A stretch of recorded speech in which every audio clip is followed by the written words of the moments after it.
ธรรมาตราอันมีหัวข้อชื่อว่าพึกไว้ก่อนตายข้อไว้มือเหลิน7 มน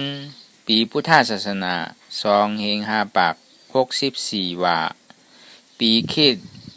วันที่5 เดือนจุลปี2 เฮง 20ตีวัดอนันตวิปัสสนากรรมฐานกัดกู่เวงตนตี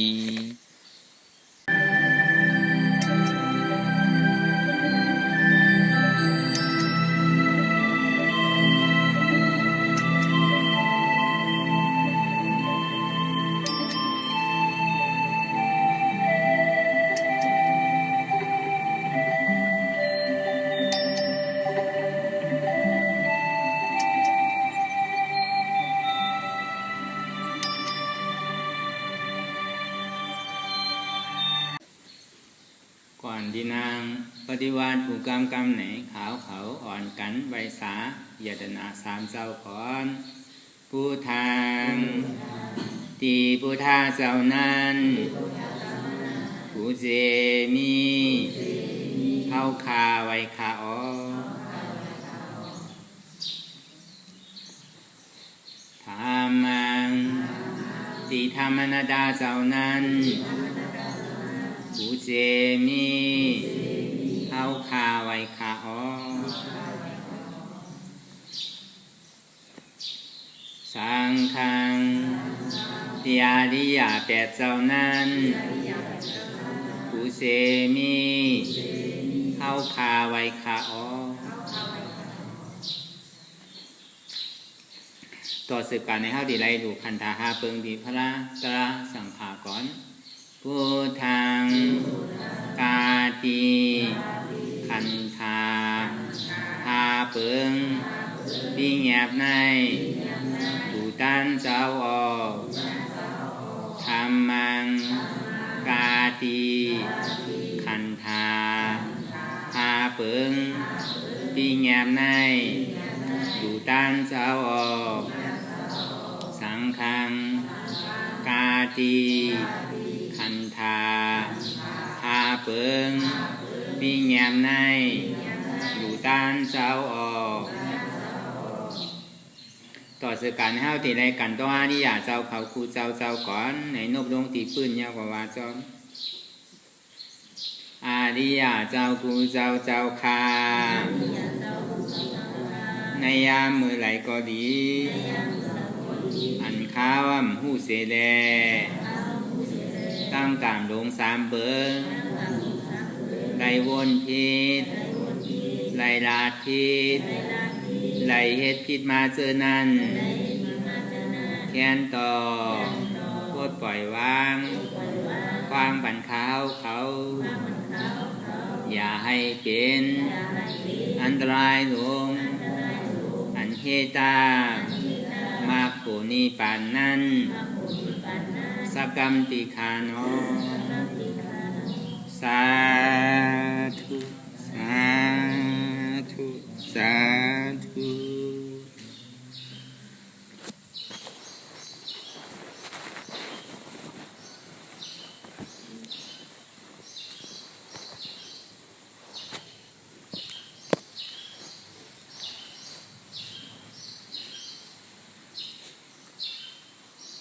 ลายกันนังอนัตตวิปัสสนาภาวนาหาหันยอดธรรมนาดาในไหนอ่อนตั้งสุดไหนก็คือเอานางขากายกุดขากวาทับต่างขาซ้ายก็ไล่อันนั้นขาซ้ายทับต่างขากวาก็ไล่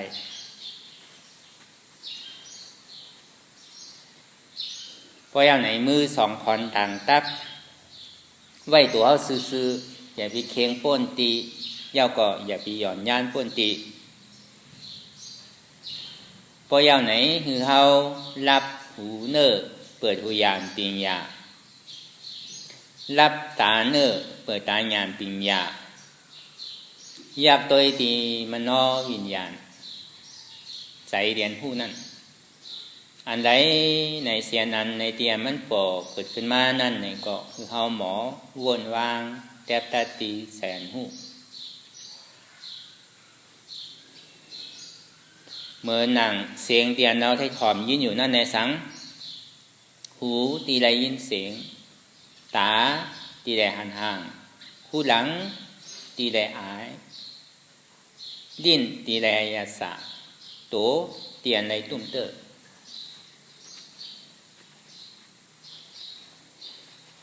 เสียงนั่นก็มันเป็นเสียงก้วยหนังเก่า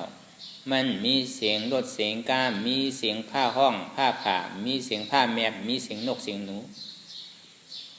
เสียงนั่นก็มันเป็นเสียงนะมันเป็นเฉพาะเสียง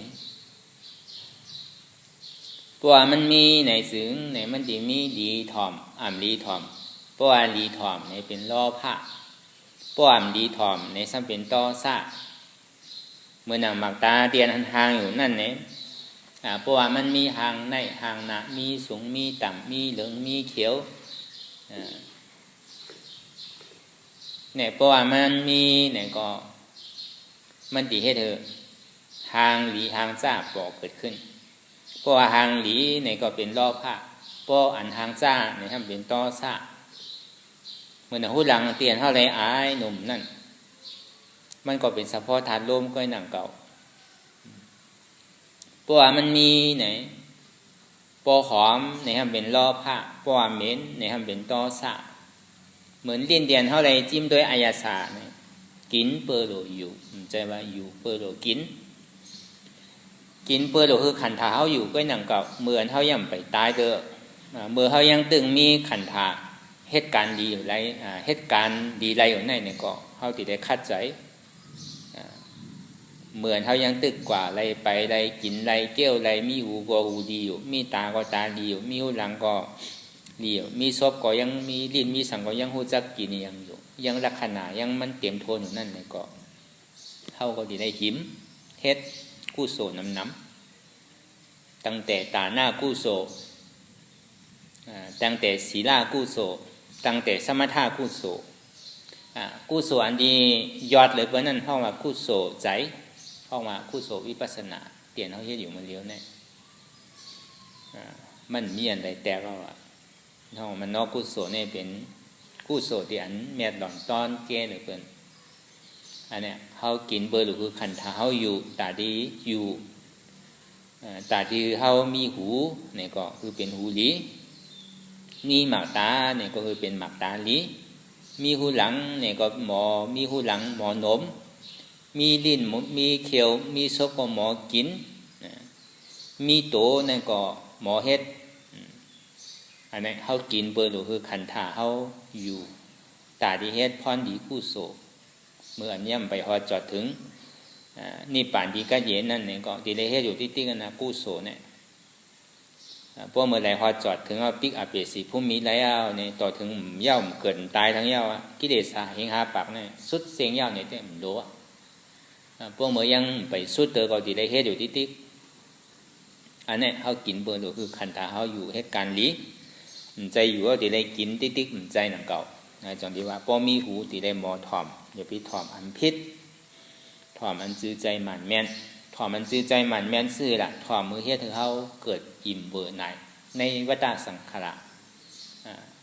ตาดีเกิดตายเนี่ยมันเป็นทุกข์ขาลงคือเขาหมออิ่มหมอเบื่อหมอจานหมอหน่าย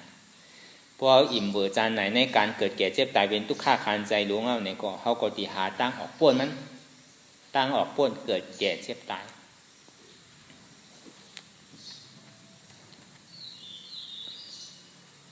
จนที่ว่ามีตาหลวโมตัวมีหูหลังหลวโมหลวมอย่าไปตัวอันพิษ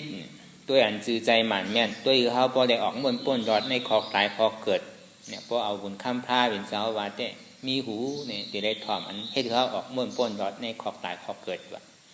จนที่ว่าเป็นหูดีว่ามีตาหลวโมตัวว่าที่ได้ดูตัวเตียนให้เขาออกบนป้นรอดในคอกตายคอกเกิดว่าในจนที่ว่าตาลีว่ามีหูหลังเนี่ยที่ได้หมอตัวร่วมถอยใจเข้าออกเขาเกิดออกตายเกิดตายนี่เป็นทุกข์เนี่ยอุปเปิงไรเป็นอนัตตาในสองที่ว่ามีผู้หลังก็ผู้หลังดีมีศพหมอโลหมออยู่หมอกินโดยไรหมอลัดโดยไรหมอพึกจ้างกำศพตั้งดอกไรศพตั้งในก็อย่างกูเจอกูลองเตี้ยมันปอเกิดขึ้นมานั่นมันอุปเปิงพองงำมันไรเนาะมันเป็นอนัตตา เนี่ยมีศพที่ได้หมอรัดที่ได้หมอพึกอันนี้จังที่ว่ามันเป็นศพเมิกจังที่ว่ามันเป็นศพเบิกมีตัวโดได้หมอจ้างกำว่าที่ได้หมอจ้างกำมีตัวลักษณะ32เตรียมทนเนี่ยที่ได้จ้างกรรมหาหันสังเนี่ยหาหันทุกข้าเสียจะผู้เหตุทางเอาอจองทุกข้าเสียจะผู้จักเคืองจ้างตื้อกรรมตาดีรับเหตุทางเอาอจองทุกข้านั่นสุดเสียงกว่าตีขึ้นไว้ผลอย่างนี้ป่านดีกัดเย็นห้องวันนี้รถท่าเสียจานั้นเกิดขึ้นที่โตที่ใจที่ได้เกิดขึ้นที่โตภัยใจภัยละที่ได้เกิดขึ้นที่โตเฮาใจเฮาในกำเดียวที่ได้หันที่ป่านอันว่านั่นมีดีในใจเฮาเนี่ยมีดีไรที่ได้สอกหักขึ้นในใจเขาไหนเหมือนในจังเลยว่ามีตัวโดยล้อมโดยไรหมอจ้างกำมันนั่งสมาธิตั้งมันอ่ำสันอ่ำค้อนอ่ำยกอ่ำย่ายอ่ำค่ายเพราะว่ากายานุปัสสนาสติปัฏฐานยักตัวในกายาตนโตตั้งแต่จิโกต่อไปติ้นวนคนใครตัวดีๆมันเป็นอันตีดีเอาตีไรมันเป็นตัวทุกข้าร่อนๆเป็นกองขี้ตั้งแต่โหถึงตีนเนี่ยเป็นขี้เช่งมีหัวเขาเจนจ้าวนตัวดีๆมีหัวคนหัวเขาดีมันปกขึ้นมา1 วัน1 วงป้วนยาวป้วนมานั่น1 ขิง1 ข้าว1 ยามป้วนมานั่นเป็นตู่เป็นเมาพวกเขาสุกสีล่างช่วยปันในก็ถึงเป็นถึงวัน2 วัน3 วันมาก่อนมันขี่เต็มหัวแต่ตีได้กัดซื้อน้ำยายมาสุกมาคัดปันมันเนี่ยมันจะดีมดเนี่ยมันเป็นหัวก็เป็นขี้ตั้งแต่หูหลังหูเฮาเนี่ยก็เพราะอาบน้ำหรือหึงห้อมควักเขมันก็เป็นหูตันขี้หูเหมือนตาเขาพอตื่นเจ้ามาเนี่ยพวกมันสุกมันช่วยล่างปันมันเนี่ยก็เป็นขี้เต็มตาหูหลังเขาพอถึงกิ่งข้าวยามเพราะว่าข้าวใหม่ที่ข้าวผลที่ข้าวกัดอย่าตีอุตุมันเปลี่ยนสภาวะมันแหลกหลายมันจังให้เขาเป็นวัดเป็นไอหลุ่มดีกินบ้านพอยามผลแดดไม่ป้นก็เป็นวัด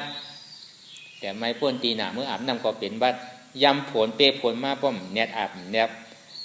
เจ็ดไว้ก็เป็นวัดเป็นไอเป็นไข้เป็นหนาวบาข้าวยำไหลมันดีแหลกลายไข้ก่อนเนี่ยมันจึงเป็นไข้เป็นหนาวเป็นย่อกะ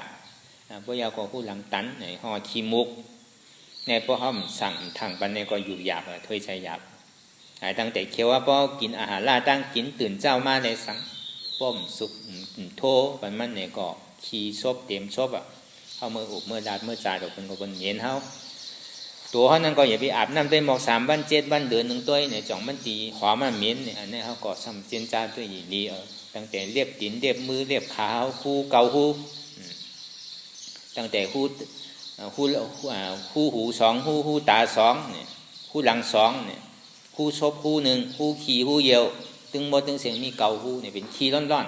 ๆมันมีดีเอาดีไหลอันนี้เขาซ้ำขึ้นวนอำโดกับตัวเบอร์น่ะตัวเขาเนี่ยมันมีดีเอาดีไหลอันว่าหางดีเนี่ยมีดีไหลมันมีอันหางดีก็เพื่อว่ามันยองในหางดีก็หนังเก่าแล้วพวกเขาใส่เสื้อผ้าคนนุ่งโคไว้ตัวเนี่ยมันตีหางจ้าเพราะตันหือเนี่ยเขาก็เจนจานโดยดีแล้วเขาว่าหมดปกมงแมงเป็นมาเป็นวัวเป็นควายเป็นนกจะไหนมันก็หางดีของมันหนุนมีเสื้อผ้าคนนุ่งไว้ก็ยังหางดีอยู่คนเขาเนี่ยพอมาทัดสังตัวนี้ดีเนี่ยพวกมีเสื้อผ้าคนนุ่งนี่มันหางจ้าน่ะมันมีดีหลีตัวดีไรในเขาวนตัวในตัวเขาพอเกิดสังเวก้าหนูตัวดีไรสังเวก้าเนี่ยตัวในตัวเขาในกำเดียวที่บุญข้ามพระเป็นสาวาไว้จ่าที่ทุกขาเกิดมาในข้าวตั้งต้องเมแปดเลินเกาเลินทุกขาที่สุดนอนคดข่อยไว้จังเฮ็ดจืมจังห้องจังเก่าเข้ากินไม่กินห้อนกินแสบกว่าก็จังเฮ็ดจืติลาดในภัยเต้นดิกๆอยู่ในต้องอันนั้นในข้าวตั้งเก่าเลือน10เลือนดุ้มบุญข้ามพระเป็นสาวาตายในอย่าพิโกตาดีโกเนี่ยตาดีเกิดทั้งวันดีโกน่ะมันทุกขาขันใจอยู่ในต้องข้าวตั้งเก่าเดือน10 เหลือนนั่นเนี่ยบุญคำพระเป็นเจ้าว่าจ่าตี้ทุกขาเนี่ยเป็นอันไหนอันตายได้ทำว่าอะไรนั่นเนี่ยพอมันไข่ตายเนี่ยกำเดียวไงข้าวยามตายเนี่ยมันหู้ไรหรอหู้อยู่ยามเกิดวันเกิดปีเกิดเขาสำเร็จตายยามไหลวันไหลปีไหลเนี่ยหู้ไรพอมันไข่ตายเนี่ยกำเดียวแกใครเป็นย่อกาเนี่ยกำเดียวแกอยู่ไอ้ตึกกินข้าวก็ข้าวคำข้อตายแบบผมมีอยู่ไอ้ตึกโคยุ่มไหมดีใจป้นตีน่ะหัวใจแตกตายก็มี ใจให้ใจลำป้นตีเนี่ยก็หัวใจแตกตายก็มีอยู่ๆไว้กับร่วมไว้กับปีนเนี่ยอยู่ๆกับขี้กับเยี่ยวไว้ประหลาดร่วมตาวไก่เนี่ยเมื่อเฮาลุกก็ดีเมื่อเฮานั่งก็ดีเมื่อเฮากินก็ดีเมื่อเฮาเกี่ยวก็ดีเมื่อเฮานอนก็ดีมาแล้วหน้าเนี่ยมันจอมกวนเฮาเสียจนนี้ว่าวันตายเนี่ยมันไพ่น่ะถ้าเป็นเจ้าว่าอย่าไปโกว่ะตั้งตายนั่นชื่อก็ตั้งดีตายว่ะตั้งนานนั่นเขามาเฮตไล่อย่าไปโกตายนั่นน่ะบอกว่ามันใครเจ็บขันใจมาตันหือก็ยาวอ่ะตัวมันใครเป็นหือก็ยาวอ่ะตาลายอันใหม่กว่าลายอันเก่ากว่าอันใหม่อันตีแค้นอยู่หนังเก่ากล้วยกันนังตลาดตายได้ก็มีหนังเก่าอันนี้เขากูเขาไว้หนังเก่าเขากูเพิ่มเขาซ้ำกูผีเขาขึ้นไว้หนังเก่าอันตายอยู่ในต้องในข้าวตั้งเก่าเหลินซิบเหลินดุ้มเนี่ยฮะมันโก้นี่มันจะให้ยังกลัวมันตายก็ถูกที่ตายอยู่ในต้องตัวเราเขามาวนตัวดีในข่าวต่างเก่าเหลือน10เหลือนเป็นปีเหมือนหนังเจ้าสิมปลีเนี่ยอยู่เป็น7 ปีมันติดตุกค่าขานใจพวกกระหืออยู่ในตองอันนี้เขาก็ซ้ำขึ้นเอาหยานเขาวนด้วยอีหลีทำไมเขามันหนังตะไลอย่าไปกวนว่าในข่าวตั้ง2นาทีก็แต่ก็คือเขามีตั้งเยินอดกันขันทีบารมีจ้างกว่ามันตายตัวมันตายเนี่ยพอเขาถังราคามันตีหักในหักตั้งแต่อยู่ในต้องnăng cóแต่ในได้โกนตีเนาโมเดลลูกตีหักโมเดลเอ็นตีขาดโมเดลเนี่ยเพราะมันขาดเพราะมันหักแต่มันตัน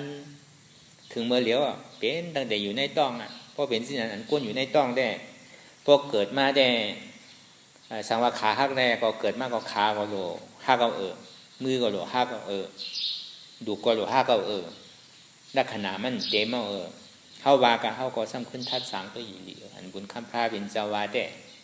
หมานห้ามหมานใจห้ามใจเนี่ยมันว่าตายเนี่ยมันโกเนี่ยอย่าไปโกอันดีโกในตาดีเกิดนั่นในสาธิทุกขาก็ในสาราทุกขาในเกินกว่าหาตั้งเขาตั้งตายสาราเนี่ยบอกว่าเกินกว่าหาตั้งตายอันเนี้ยเขาก็กูโกนเนี่ยก็1 วันเนี่ย1 วัน1 วงเนี่ย1 วง1 เหลือนเนี่ย1 เดือน1 ปี1 ปีในขันธาซิโกต่อไปตีนั้นว่านั่นหนุ่ม5เนี่ยมันหนุ่มมันเท่ามันเก๋กูวันมันเท่ามันเก๋กูวงมันเท่ามันเก๋กูเหลือนมันเท่ามันเก๋กูปีเมื่อว่าได้เมื่อไหนเนี่ยเมื่อไหนได้เท่าว่าเมื่อว่าตึกหนุ่มอยู่จ่องมันไปเขาเนี่ยเขาย้ำมันไปมีหูก็หูหนวกมากมีตาก็ตาโม่มากมีเขียวก็เขียววางไม่มีเนื้อมีหนังเตียนยามเข็งอยู่นั่นเนี่ยก็เหี่ยวว่าเตียนยามลูกกว่าง่ายมากง่ายไปง่ายรวมง่ายกินง่ายเกี่ยวง่ายก็เหมือนเนี่ยว่ากินก็หยาบเกี่ยวก็หยาบทุกหยาบนั่งหยาบไปหยาบกินหยาบเกี่ยวหยาบติดลาดกำ1 กำก็ลงลืมเนี่ยหันเปิ้นก็ลงลืมเพราะเท่าพวกแก่มากก็มันเหมือนเก่าอย่างมันก็เกิงกว่ามุ่งโมดนั่นห้องอาจารย์ทุกขาพยาธิปีตุขาเป็นเจ็บไม่ไข้หนาวกับกายโดยอาหารล่าตั้งใจ32เนี่ยอาหารล่าตั้งศพอาหารล่าตั้งศพ32เนี่ยอาหารล่าตั้งตัว32เป็นห้องว่ายอกะ96เนี่ยมันดึงปวดมันปวดมาดีใจอ่อนตั้งพอใจเฮาแข็งใจเฮานิ่มใจเฮามีธรรมเนี่ยแต่ก็มันต่อนั่นเก่าตาดีปอยอกะนั่นก็เพราะว่าใจเป็นเงาเพราะใจแข็งเอาเนี่ยก็ตามันตีพอมีปิญญาตั้งหูยาวเนี่ยก็มันก็ตีเลือกกินอันใดกินเนี่ยมันแม่นยอกะก็มันกินนั่นในห้องว่าคนมีอย่างอันใดซ้ำกินเนี่ยแม่นยอกะซ้ำกินอยู่ว่าอันนั้นบอกว่ามีอย่างยาก่อนเนี่ยว่ายอกะใจกวายไปแล้ว32ซ้ำทิ้งยอกะใจอะไรทำมายอกะชอบก็กวายก็เบอว่าตาหันใครกินนั่นนั่นอันเก่าเจอก็นะมันเป็นไพ่น่ะอันเก่าเจอเสียงดีเจอห้างดีเจอไอหอมเจอไอยาสาอันดีเตอร์ดียับดีกำดีกินน่ะอันนั้นน่ะเป็นยอกะหลงนั่นน่ะเป็นไพ่หลงก็เบอว่าใจอ่ำเยื่นไรก็เป็นยอกะใจ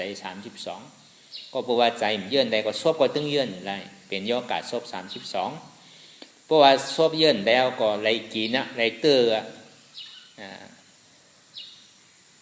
ไรกินไรจี้จิ๋มมันเนี่ยในย่อกะตัว32เพราะมันนอกกรรมวจีกรรมกายกรรมย่อกะ96จำปกย่อกะ96เมียวเนี่ยเต็มยากับเดียวกึ่งกลางก็เป็นกว่าไล่เหลียวกับเดียวก็ ก็แปลว่ามันพึกใจไว้จอนี้ว่าใจวนพอใจวนอ่ะซบลานพอซบลานแล้วก็ซ้ำไรกินเต้ก็กว่าสามเปิงในห้องว่าลองเจ็บลองไม่ลองใครลองหนาวก็กับไก่เลยอาหารราตั้งใสกับไก่เลยอาหารราตั้งซบกับไก่เลยอาหารราตั้งตูอันนี้ห้องว่าแผดที่ปีทุกขา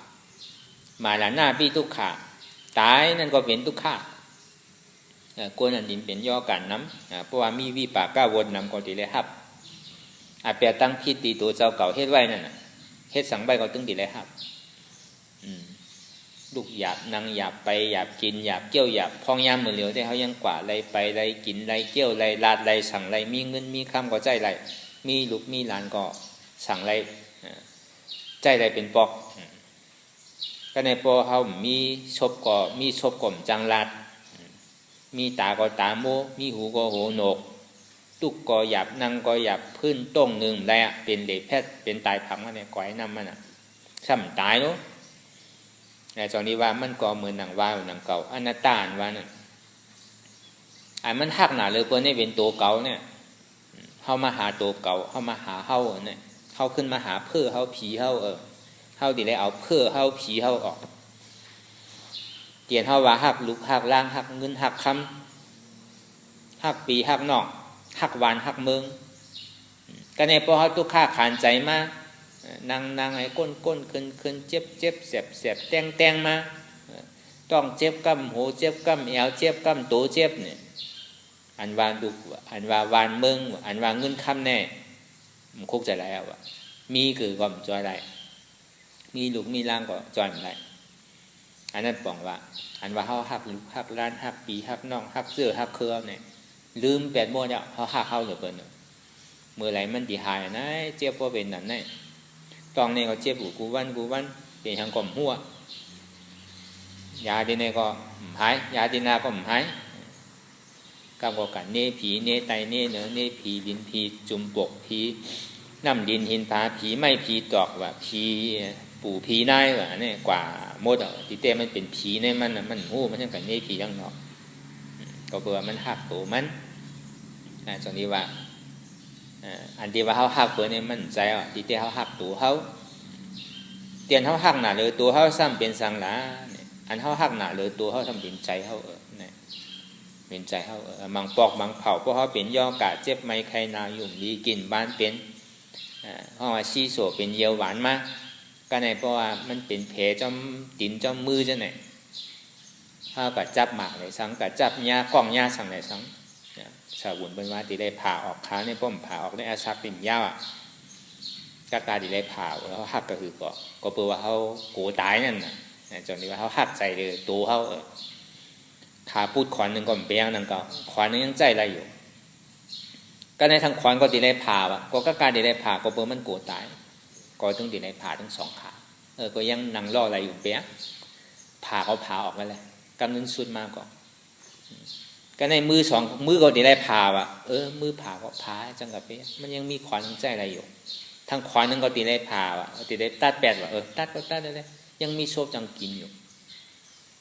ก็ในโซบก็ตีไรปีกแปดมันกินอะไรมันกินอะไรก็มันยังเอา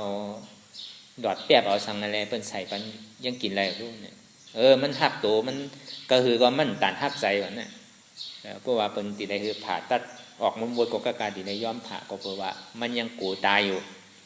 ถึงมีตินมีมือก็ยังมีโซบกินอยู่ถึงมีโซบกินก็เป็นยังจังใส่เปียบปันกินอยู่อันนี้เขาปลอบใจว่า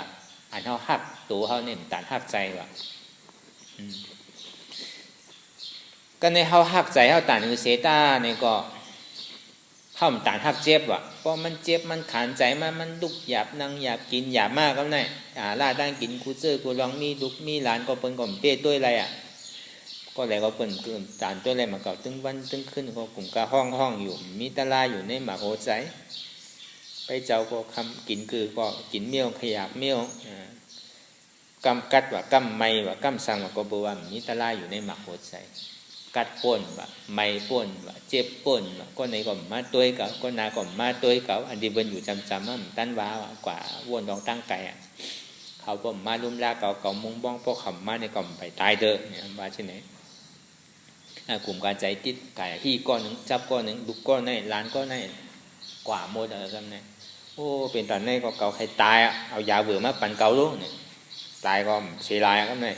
ภาคกว่าใจเนี่ยใครตายเอาปล่อยมันตายก่อนมันเยื่อนเจ็บอะไรเยื่อนทุกข้าอะไรเนี่ยคือเขาป่องเสียงเลี้ยงใจว่าอันเขาหักหนาเลยใจเนี่ยเจ็บว่ะทุกข้าดีมันดีเกิดขึ้นตั้งนานเนี่ยมันมานะอยู่ไรเขาพึกไว้นางตาลาเนี่ยเจ็บก็คือเขาอยากคานใจแต่หรือก็เยื่อนเนาะเขาติดตึงที่ไรเป็นมันกูก็ติ่มบัดยาวแต่วิปากกาบทของไผ่ของมันมันก็ติดไรทบยาน้ำมันก็ติดไรทบยาเกะมันก็พอมีตาลาเนี่ยก็หมอว่างอะไรเนี่ยก็เลี้ยว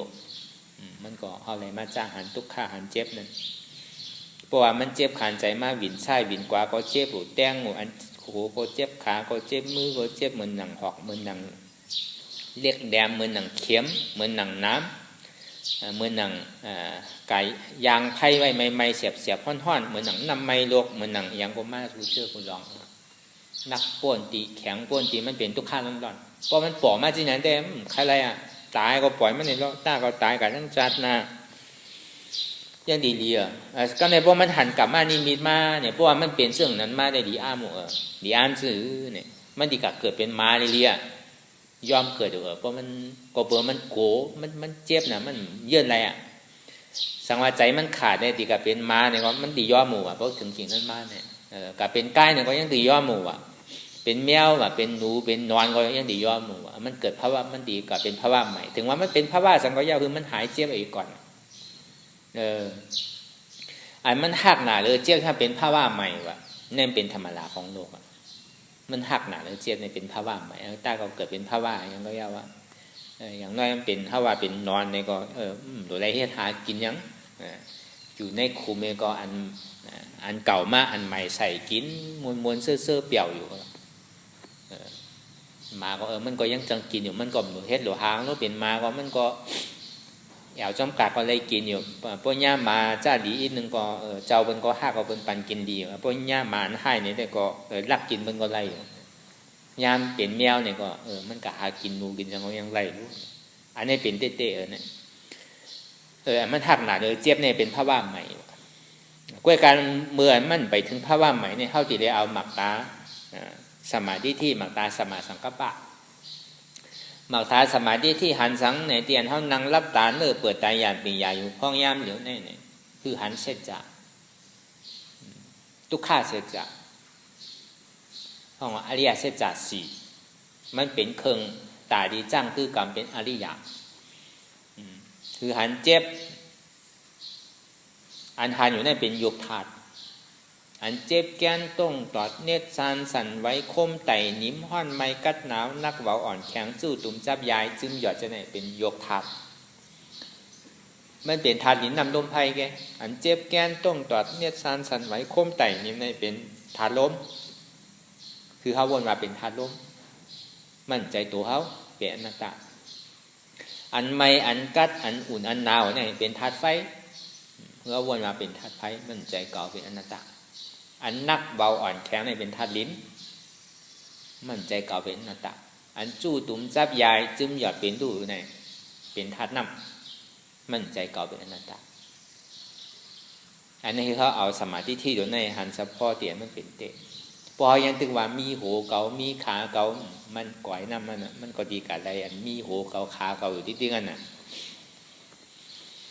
พอมันเป็นขาโหก้นขาก้นเตะก็ดีอยู่โค้งกับเป็นนอนเนี่ยเป็นม้าเนี่ยเป็นแมวเนี่ยเป็นจอกเคอร์เนี่ยเป็นมดปกมงแมงเนี่ยนั่นมันที่เกิดขึ้นเป็นภาวะคนเนี่ยมันอะไรง่ายมันตึงเป็นนั่นมันอันนี้คือเขาหมอวนว่างเป็นเฉพาะธาตุหินน้ำลมไผ่พอวนมาเป็นเฉพาะธาตุหินน้ำลมไผ่อันมาตัวเขาเนี่ยมันมีที่ไหนเอาวะเจ็บอีอย่างเจ็บเนี่ยโหเจ็บโหมีเจ็บมีเจ็บเป็นทุกข้าอะไรอนัตตาขาเก่าเจ็บขาเก่ามีเจ็บเป็นทุกข้าอะไรเป็นอนัตตามือเก่าเจ็บมือเก่ามีเจ็บเป็นทุกข้าอะไรเป็นอนัตตาแอวเก่าเจ็บแอวเก่านั่นมีเจ็บเป็นทุกข้าอะไรเป็นอนัตตาวนจังไหนก็ไรอยู่อันนี้บอกว่าเขาหมอพาว่างมันมั่นใจตัวเขาเต้นั่นนะมันเป็นอนัตตานั่นตีใครไรแห้งนะมันเป็นขี้เต็มหัว ตีใครอย่างไรมันเกิงหมดติ๊กถามือหนุ่มป้อมมีถาว่าล่ามนี่จ้าอะไรเป็นอันนี้จ้าเชียงช่ำตีใครอย่างนี้ตีละอันนี้เขาผู้วันปลอกแจงแรงใจอันที่ว่ามันอ่ำใจตัวเขานั่นเป็นอันนั้นเพราะผู้หันปลอกแจงแรงใจว่ามันใจตัวเขาเย้าเนี่ยก็เขาข่มใครเอาว่าหน้าตามันใจตัวเขาเนี่ยในปึงทีหนึ่งสองมาเนี่ยคู่เจ็บเนี่ยอันคู่เจ็บเนี่ยเป็นมโนวิญญาณใจคู่อันหันเนี่ยเป็นยกทัดเป็นทุกขาเสียจากอันคู่เนี่ยเป็นสมุทัยเสียจาก